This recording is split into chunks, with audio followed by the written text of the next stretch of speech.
Welcome to Food News Today, Saturday edition for October 25th, 2014.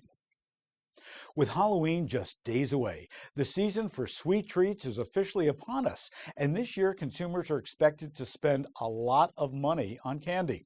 Of the total $7.4 billion that the National Retail Federation expects U.S. consumers to spend on Halloween celebrations, about one-third of that amount will be spent on candy.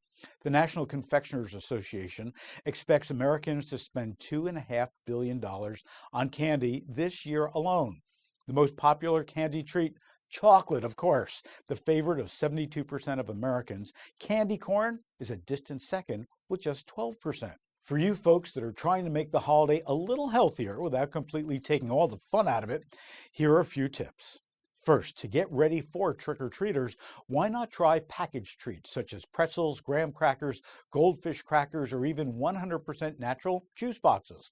These sealed packs usually provide a reasonably healthy portion size.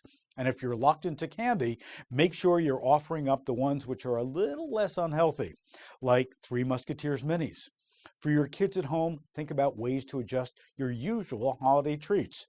The beloved candy apple. Instead of dunking the apple in syrup or caramel, simply drizzle it. The same sweet taste, but with a lot less sugar. And when your child comes home with a pile of candy, help them divide up their collection into 100-calorie portions. Not only does it teach them the right portion size, but it will also help make sure they don't guzzle it all in just one sitting.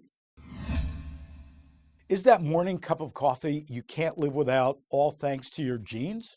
Well, according to a new study from Harvard School of Public Health and published in Molecular Psychiatry, genetics might be responsible for the coffee habits for a percentage of the population.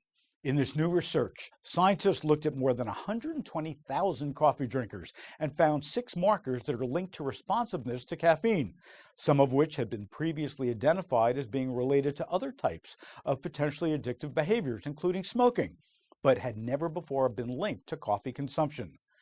Marilyn Cornelius, the study's lead author, explains, these are genes that we previously would not have implicated with coffee, and they show there's some genetic basis for our coffee consumption behavior.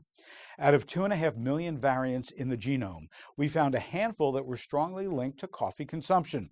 So why is this research useful? As she says, the results might help add nuance to coffee research and also help pinpoint people who'd most benefit from coffee consumption and those who should stick to decaf.